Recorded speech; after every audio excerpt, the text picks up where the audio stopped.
بسم اللہ الرحمن الرحیم۔ شروع کرتا ہوں اللہ تعالیٰ کے نام سے جو بڑا مہربان نہایت رحم کرنے والا ہے۔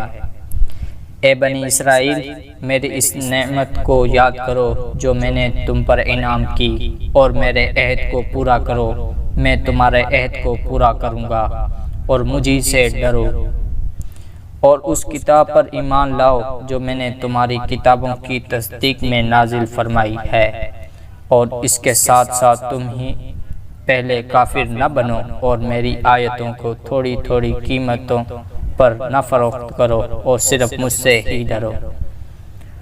اور حق کو باطل کے ساتھ غلط ملت نہ کرو، اور نہ حق کو چھپاؤ، تمہیں تو خود اس کا علم ہے۔ اور نمازوں کو قائم کرو، اور زکوٰۃ دو، اور رکوع کرنے والوں کے ساتھ رکوع کرو۔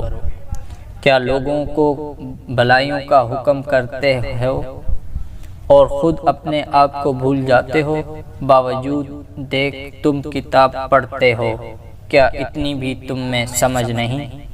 اور صبر اور نماز کے ساتھ مدد طلب کرو، یہ چیز شاق ہے مگر ڈر رکھنے والوں پر، جو جانتے ہیں کہ بے شک وہ اپنے رب سے ملاقات کرنے والے اور یقیناً اسی کی طرف لوٹ جانے والے ہیں۔